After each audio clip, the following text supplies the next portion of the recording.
દિલ્હી દિલવાલી છે તો મુંબઈ મતવાલું. આ મુંબઈ શહેર જે પણ કરે, જ્યારે પણ કરે ત્યારે કમાલ જ કરે. અને એવી બે કમાલ 2024ના વર્ષમાં બંબઈએ કરી છે. અને એવી કરી છે કે આખા ઇન્ડિયામાં એ પ્રથમ વખત થઈ છે. અને એની જે સૌથી રસપ્રદ વાત તો એ છે કે બંને કમાલમાં સંકળાયેલું પાણી છે, સમંદર છે, દરિયો છે. એક દરિયાની ઉપર કમાલ કરી છે તો બીજી દરિયાની નીચે કમાલ કરી છે. હું આજે તમને એની વાત કરવાનો છું. પણ એ પહેલાં તમને યાદ કરાવી દઉં, ન્યૂઝવાળા મીડિયાને લાઇક કરજો, સબસ્ક્રાઈબ કરજો, કોલ બેલ દબાવજો અને એપિસોડ જોયા પછી કેવો લાગે છે એની કમેન્ટ પણ કરજો. મળીએ છીએ.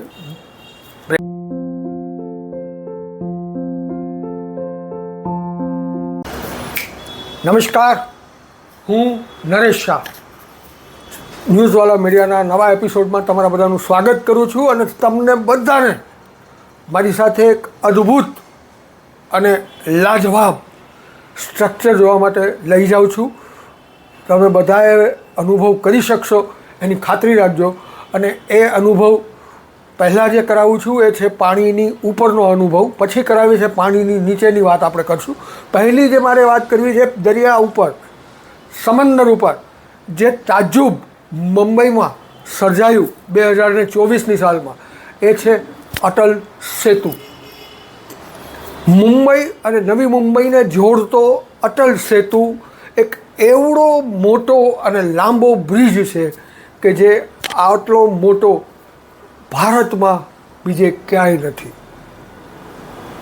એટલા માટે ક્યાંય નથી સાહેબ કે આ સ્વયં અટલ સેતુ 21.8 કિલોમીટર લાંબો પુલ છે, બ્રિજ છે. એટલે એમ સમજો ને, જો તમે કાઠિયાવાડમાં રહેતા હો તો મારી વાત એટલી છે કે રાજકોટથી સાપર સુધી તમે એક બ્રિજ ઉપર જ પસાર થઈ જાઓ એટલું અંતર આ અટલ સેતુનું છે. પણ એનાથી જે તાજુબની વાત એ છે કે 21.8 કિલોમીટર લાંબા આ બ્રિજની 16.5 કિલોમીટરનો બ્રિજ માત્ર દરિયા ઉપર બનેલો છે. 16.5 કિલોમીટરનો આ બ્રિજ તમે જ્યારે ક્રોસ કરતા હો ત્યારે આ એવડો મોટો અંતરાલ છે, આ એવડું મોટું ડિસ્ટન્સ છે કે તમને બંને બાજુ દરિયો જ મળે છે અને દરિયાની ઉપરથી તમે પસાર થઈ રહ્યા છો. આજ સુધી આપણે જોયું છે કે દરિયા ઉપર કે ખાડી ઉપરથી ટ્રેનો પસાર થતી હોય આપણે જાણીએ છીએ, જોયું છે. મુંબઈ આવતી વખતે પણ આપણે જોઈએ છીએ કે અમુક વિસ્તારોમાં દરિયા ઉપરથી ટ્રેન પસાર થતી હોય. પણ પહેલી વખત આખા ઇન્ડિયામાં આ એવો બ્રિજ બન્યો છે કે જેના ઉપરથી 4 વ્હીલર જઈ શકે છે. આ 21.5 કિલોમીટર લાંબા પુલને કારણે મુંબઈથી નવી મુંબઈ વચ્ચેનું અંતર એટલું ટૂંકું થઈ ગયું છે. હું હમણાં જ એના ઉપર જઈ આવ્યો છું અને તમે અત્યારે વિડીયો જ જોઈ રહ્યા છો કે અત્યારે આપણે અટલ સરોવર ઉપરથી પસાર થઈ રહ્યા છીએ. તમે જુઓ છો કે આ કેવું લાગી રહ્યું છે.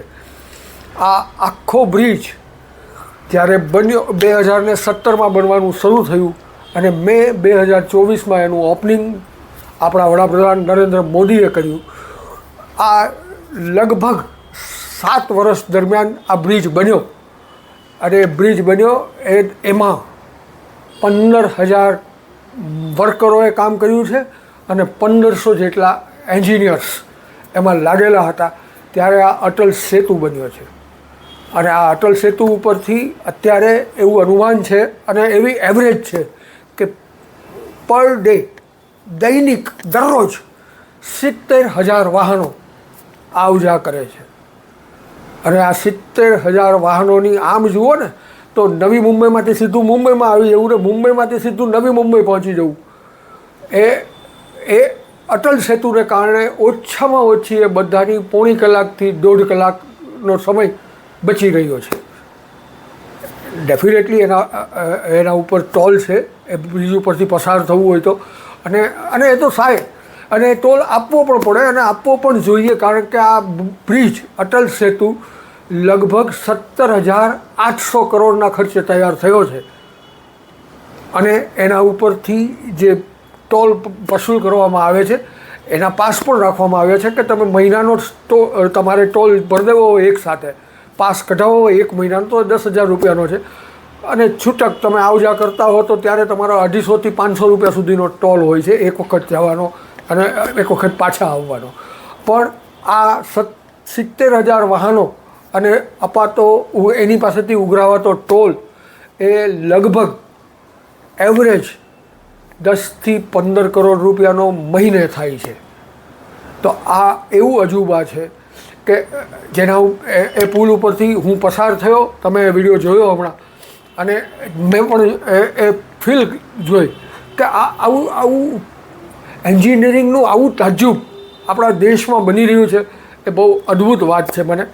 હું તમને આ દરિયાની ઉપર બનેલા બ્રિજની વાત કરી ચૂક્યો છું, તમે વિડીયો જોઈ પણ ચૂક્યા છો. હવે હું તમને કહું છું બીજું તાજુબ. આ તાજુબ અટલ સેતુ કરતાં પણ મને વધારે રોમાંચક લાગ્યું છે, વધારે યુનિક લાગ્યું છે, અને સૌથી વધારે વાત તો એ કે મને દિલધડક પણ લાગ્યું છે. હું એની પણ તમને વાત કરવાનું છું.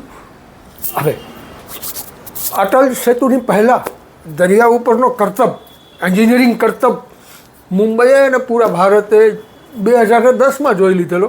કારણ કે ત્યારે Bandra Worli sea link bridge શરૂ થઈ ગયો હતો 2010માં, અને એ લગભગ 5.6 કિલોમીટર લાંબો આ બ્રિજ કે જે તમને બાંદ્રાથી લઈ અને સીધો જ વર્લી સી ફેસ ઉપર લઈ જતો માત્ર 3 મિનિટ કે 4 મિનિટની સમયમાં. તો આ તાજુબ છેલ્લા 14 વર્ષથી મુંબઈ જોઈ રહ્યું હતું, ભારત જોઈ રહ્યું હતું, અને મુંબઈવાળા એનો લાભ લઈ રહ્યા હતા. અમે લોકો ઘણી વખત એના ઉપરથી પસાર થઈએ એટલે બહુ જ મજા આવે અને બહુ જ સમયનો બચાવ પણ થાય. પણ આ સી લિંક પછી 2024માં એટલે કે સી લિંક બન્યાના 14 વર્ષ પછી જે અદ્ભુત વસ્તુ બની એ સી લિંક સાથે જોડતી કોસ્ટલ વેની. હવે જે મુંબઈ રહે છે એ બધાને ખબર છે, પણ જે લોકો મુંબઈ છેલ્લા વર્ષ દરમિયાન નથી આવ્યા, અથવા જે લોકો મુંબઈ આવ્યા છે પણ જે લોકોને હજી ખબર નથી, એવા લોકો માટે બહુ રસપ્રદ વાત છે કે તમે હવે બાંદ્રાથી સી લિંક ઉપર બ્રિજ ઉપર ચડો અને એ બ્રિજ પૂરો કરો, ત્યાંથી સીધો એક એવો કોસ્ટલ વે બનાવવામાં આવ્યો છે 2024માં એ શરૂ થઈ ગયો છે મે મહિનામાં, કે તમે સીધા પ્રિન્સેસ સ્ટ્રીટ બ્રિજ પાસે એટલે કે વાનખેડે સ્ટેડિયમ પછી સીધા તમે રોડ ઉપર આવો. 10.8 કિલોમીટર લાંબો આ કોસ્ટલ વે બનાવવામાં આવ્યો છે. અને એ તમને એમાં જે અજીબો ગરીબ જે વાત મને લાગી, જે મને ફીલ આવી, અને જે જાણ્યા પછી ધક દિલ થવા માંડ્યું હતું એ હતું કે એ જે 10.8 કિલોમીટરનો કોસ્ટલ વે છે એ માંથી 2.7 કિલોમીટર જેટલી ટનલ દરિયાની નીચે બનાવવામાં આવી છે. તમે ટનલમાં પ્રવેશો એ પહેલાં તમે સમજી જ જાઓ કે હવે તમે દરિયાની સપાટીથી 17 થી 20 મીટર નીચે કાર ડ્રાઈવ કરી રહ્યા છો. જે તમે અત્યારે મારા વિડીયોમાં જોઈ રહ્યા છો એ ટનલમાંથી આપણે પસાર થઈ રહ્યા છીએ. આ ટનલનો વિચાર આવો કોઈ રસ્તાનો વિચાર તો 1967માં મૂકવામાં આવેલો, પણ પછી એ કામ નહોતું થયું, જે 2018માં એ શરૂ થયું અને 2024માં એ સંપન્ન થયું. આ 2.7 કિલોમીટરનું જે ટનલ બનાવવામાં આવી છે એને કારણે, અથવા તો એમ તમે કહી શકો કે 10.8 કિલોમીટરના આ કોસ્ટલ વેને કારણે 45 મિનિટનું ટ્રાવેલિંગ માત્ર 7 મિનિટમાં તમે સંપન્ન કરી શકો છો. આ જે વાત છે એ સૌથી અજીબ વાત છે. ને આ કોસ્ટલ વે અત્યારે હવે જે લોકો બોમ્બેની ભૂગોળને સમજી શક્યા છે અથવા જે લોકો મુંબઈમાં આવી ચૂક્યા છે એ લોકોને ખબર છે કે તમે નરીમાન પોઈન્ટથી હવે જો કોસ્ટલ વે પકડો તો તમે એ કોસ્ટલ વે થકી જ તમે બાંદ્રા સી લિંક ઉપર આવશો. માત્ર 11મી મિનિટે તમે બાંદ્રા પહોંચી જવાના. અને હવે આવતા 5 વર્ષ દરમિયાન જે બ્રિજ બની રહ્યો છે કાંદિવલી સુધીનો કોસ્ટલ વે બની રહ્યો છે. એ કોસ્ટલ વે બની જશે એટલે તમે લગભગ નરીમાન પોઈન્ટથી કાંદિવલી ઓછામાં ઓછી 20 મિનિટમાં પહોંચી જશો, એટલે લોકલ ટ્રેન કરતાં પણ ઝડપથી. આ એક ગજબનો અને તાજ્જુબ પ્રમાણે એવું એક કામ મુંબઈમાં થઈ રહ્યું છે, જેનો એક પહેલો ફેઝ સંપન્ન થઈ ગયો છે કે જે વર્લી સી ફેઝથી લઈ અને પ્રિન્સેસ સ્ટ્રીટ બ્રિજ સુધી લાંબો છે. 2024માં જે કોસ્ટલ વે શરૂ થઈ ગયો એ કોસ્ટલ વે તમે બધા જ ક્યારેક ને ક્યારેક તો મુંબઈની ગીરગાંવ ચોપાટી ઉપર ગયા જ છો. બસ એ ચોપાટીનો જે દરિયો છે એ દરિયાની 30 મીટર નીચેથી એ ટનલ પસાર થાય છે. પ્રિયદર્શની પાર્ક નીચેથી એ પસાર થાય છે. એ દરિયાની નીચે એ આખી ટનલ બનાવવામાં આવી છે અને આ આખા કોસ્ટલ વેનો ફર્સ્ટ ફેઝનો ખર્ચો 13,900 કરોડ રૂપિયાનો થયો. હવે જે બીજો બની રહ્યો છે કોસ્ટલ વે છે એને જોડતો જ કે જે કાંદિવલી સુધી જશે એ બ્રિજ બની જશે ત્યારે અનુમાન એવું છે કે એ કોસ્ટલ વેનો ઉપયોગ 1,70,000 વાહનો આવજા માટે પ્રતિ દિવસ કરશે. એ બહુ અજીબ વાત છે, બહુ તાજ્જુબ જગાડે એવી વાત છે. હવે લગે હાથો એમ કહેવાય ને કે હું તમને આ વાત કરી રહ્યો છું તો હું તમને એ પણ યાદ અપાવી દઉં કે આવી જ અંડર વોટર ટનલ કલકત્તામાં પણ બની છે, પણ કલકત્તામાં બની છે મેટ્રો ટ્રેન માટે બનાવવામાં આવી છે. એ ડેફિનેટલી મુંબઈની પહેલાં ઘણા વર્ષો પહેલાં બની ગયેલી છે.